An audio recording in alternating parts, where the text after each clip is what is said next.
Assalamu alaikum. Kitap o'qish munbiri avlodlar torbetiga xush keldingiz. Mening ismim Nuriya Rahman. Men Shveysariyaning Janna shahrida turman.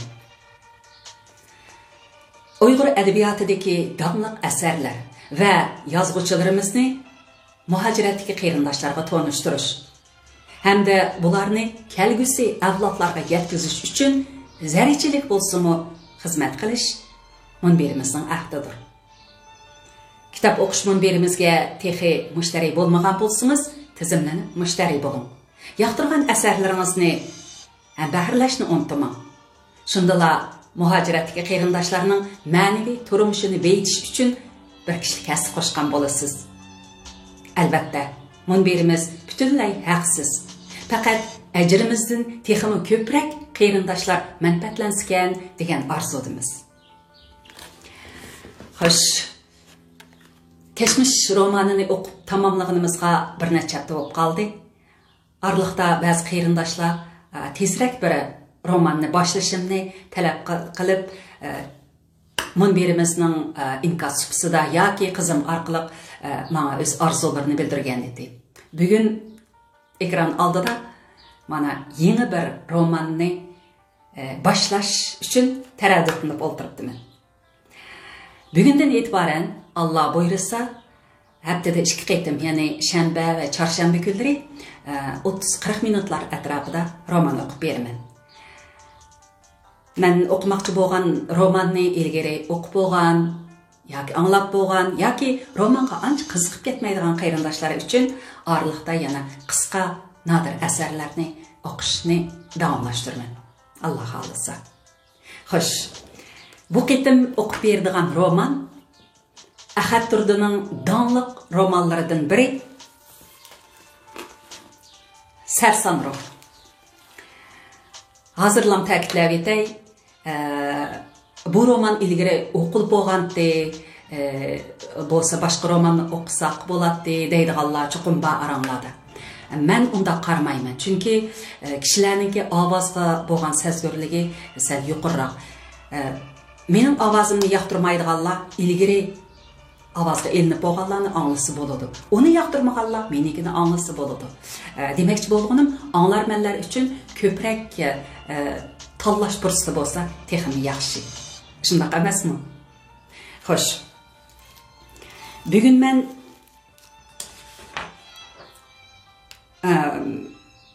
bugun oldi bilan bu romanning nashriyatdan berilgan so'z bilan kirish so'z qismini ham o'qib beraman. Ta'kidlab qo'yduğum bu roman 1999-yili Qashqar nashriyati tarafidan tunji qatim nashr qilingan. 10 yildan keyin, ya'ni 2009-yili Yoshlar o'smirlar nashriyati buni ikkinchi qatim nashr qilgan.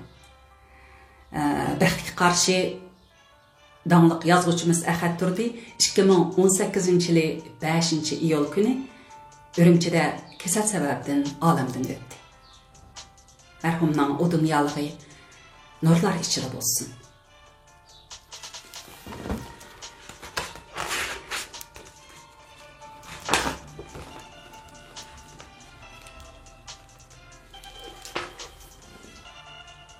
Muqabısı da oldu bilen Ahad Turdi mundaq başlaydı.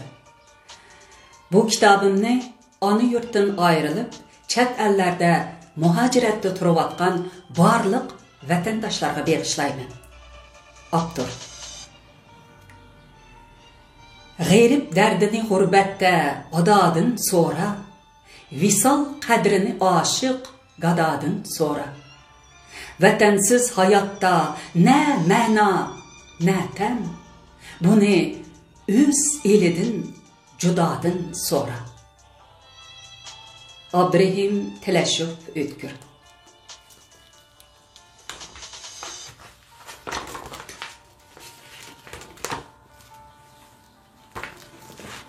Mana bu avtorning rasmi.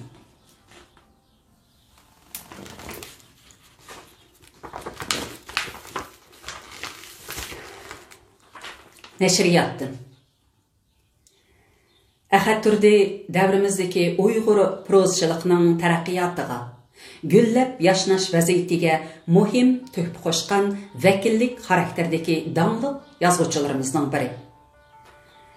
O özünün 50 yıllık ədəbi icadiyet hayatında prozçılıqның hekaye, povest, roman qatarlıq həmmə sahasida qalam təvirtib, həmmə sahasida bir türküm nadir əsərlərini yaratıb, oqurmanlar qalbida və ədəbiyyat sahasida xeyli zor təsir qozğadı. Yazğıcı 1940 yıl 11 ayının 20 günü Qashqar şəhrində doğulğan. 1949 yıldan 1959 yılgacha başlanğıç otur məktəblərdə oxugan. 1959 yılı Şinjan Universitetinin Til Ədəbiyyat Fakültetiga oquşqa kirgan.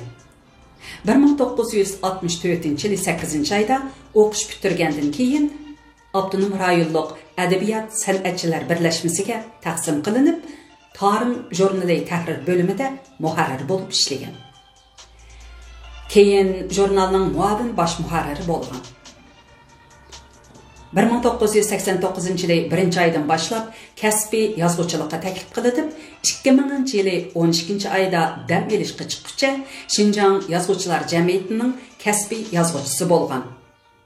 O, Cungo Yazğıçılar Cəmiyyətinin əzası, Cungo Azsallıq Millət Yazğıçılar İlmi Cəmiyyətinin həyət əzası, Məmləkətlik Uyğur Klassik Ədəbiyyatı və Muqam İlmi Cəmiyyətinin daimi həyət əzası, Dövlətlik 1-ci dərəcəlik yazğıcı, Şinjan Pedagogika Universiteti Filologiya İnstitutunun təxri professoru bolğan.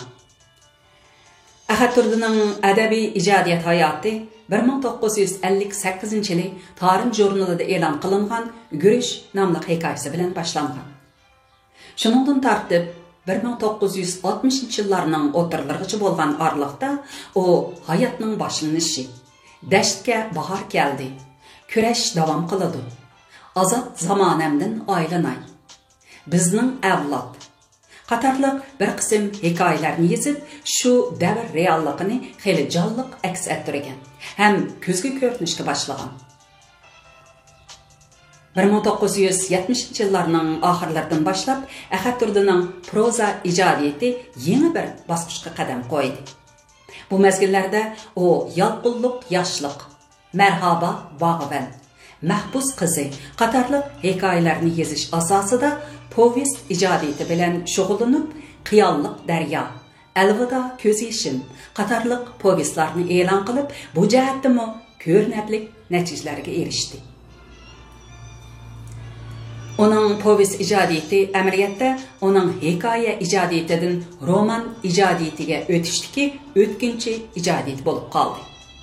O 1980 yıllarının ahiridan başlap roman ijodiyatiga kirishib, 1989 yılı tunji romani unutilgan kishilarni o'qirmanlar bilan yuz ko'rishtirdi. Bu roman o'zining ko'p taraflama qimmatli va yuqori muvaffaqiyati bilan kishilar orasida va adabiyot sohasida zo'r ta'sir qo'zg'adi.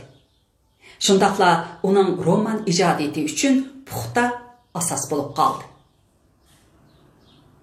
Şuningdan keyin o asosliq kuchini roman ijodiyatiga qaratib, kayni-kaynidan Hayot shundoq, Sarson ruh, Baxtsiz Saidiya, Qabohat qatorliq romanlarni yozib, jamoatchilik bilan yuz ko'rishtirdi. Agar biz Xayrxush 9 kunlik makon, Alvida ko'z yashim nomli asarlarni uning hikoya va povest ijodiyatidagi bir palla desak, undaqda Sarson ruh, Baxtsiz Saidiya, Qabohat romanlari uning roman ijodiyatidagi natijasiga vakillik qila oladigan nadir asarlardir. Yazğıçının tunji povesti Qiyonliq daryo 1985 yılı Məmləkətlik 2-ci növbətlik Asıllıq Millətlər ədəbiyyatını bahalashda Munavvar povest mukofotiga erishgandan keyin uning bir qism hikoyalari bo'libmi unutilgan kishilar, Hayot shundoq, Sarson ruh, Baxtsiz Saidiya qatorliq romanlari kayni-kayindan Jungo kitob mukofoti, Tulpar adabiyot mukofoti, Tangirtog adabiyot san'at mukofoti qatorliq mamlakat va avtonom rayon darajalik mukofotlarga erishib, zo'r sharaf quchdi.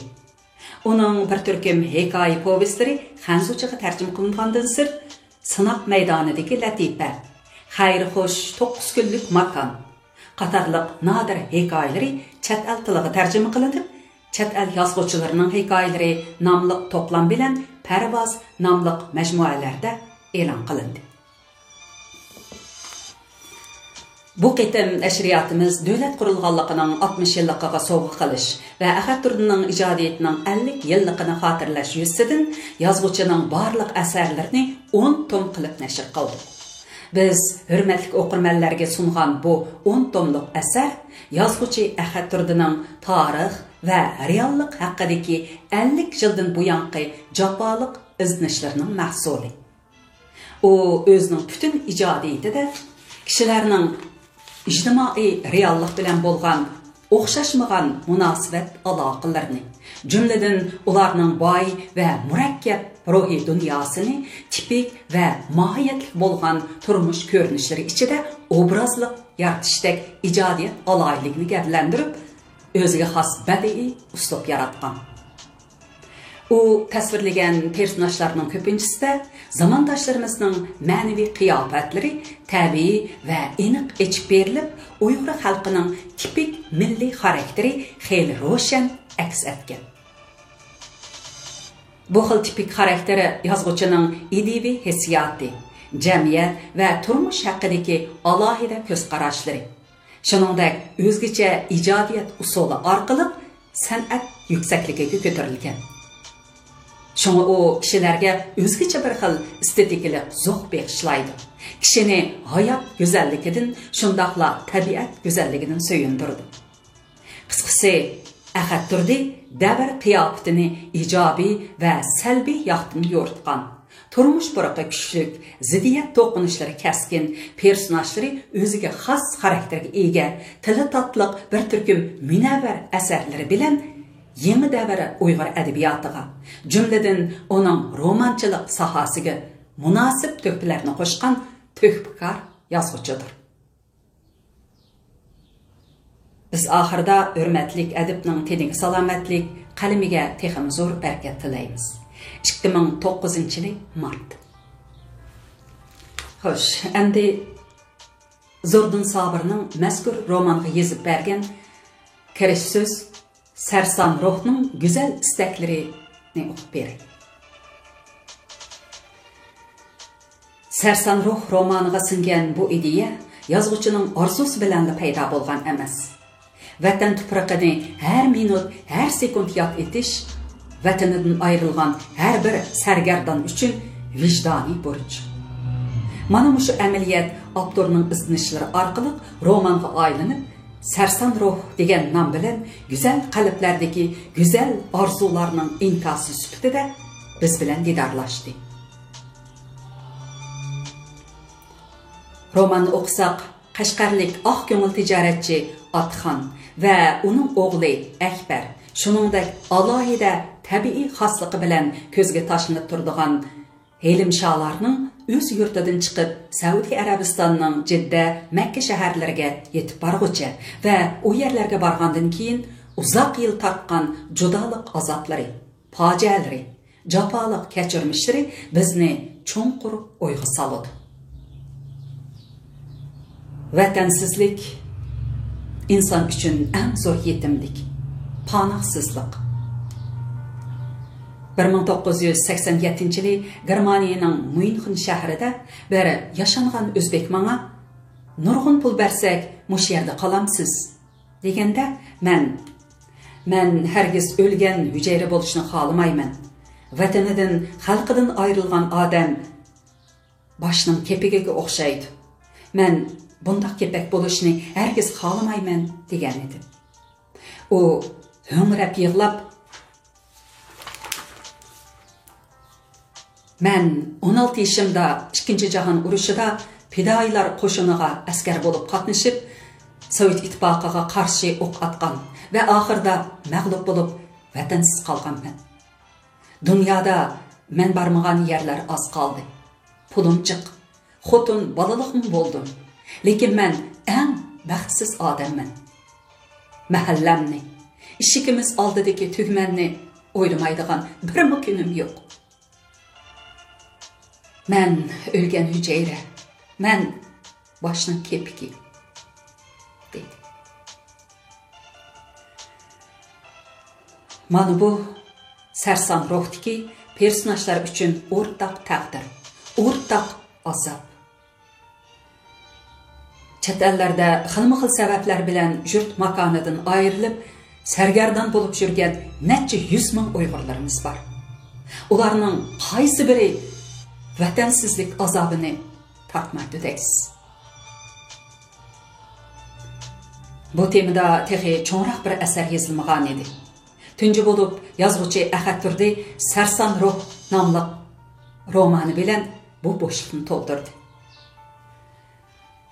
Sərsan Ruh yalğız temisi bilenla danlıq əsər olub qalmasın, bəlkə məzmuni və bədii alaylығы cəhətdimi zor muvaffəqiyyətə erişkən əsər.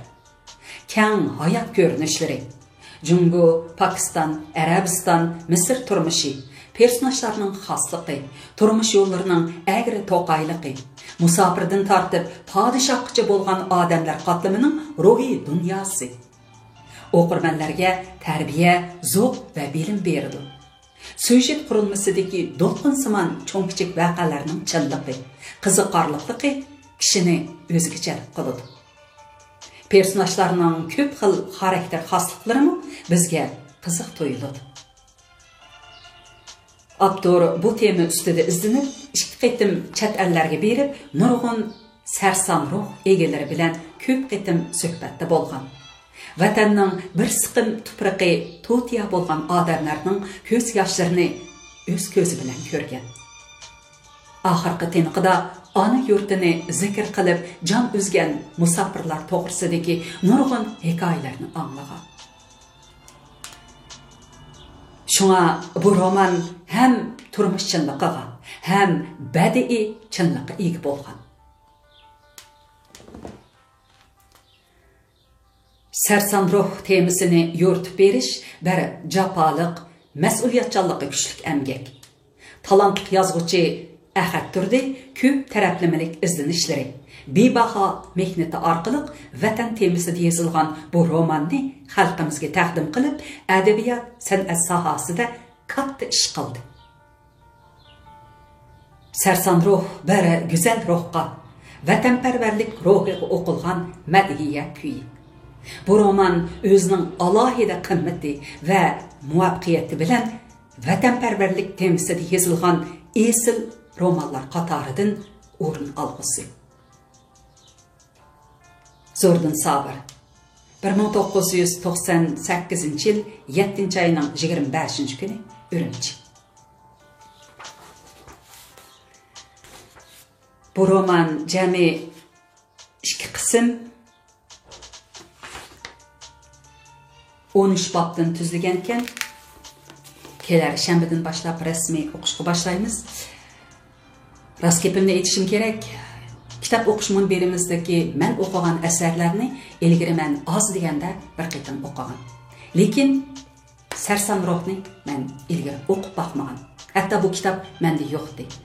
Cənbə turuşluq bir qeyrinişimiz xoşallıq bilən ariyet berib turdu. Bu yerdə yana bir qitim rəhmət etmən. Şuna bu əsərinin vəqəligini mənmu sizlərə oqub beriş davamında bayqayman. Maqul əmsə kelar qitimliq rasmi roman o'qish kunida ko'rishaylik. Aman bo'lin. Xo'sh.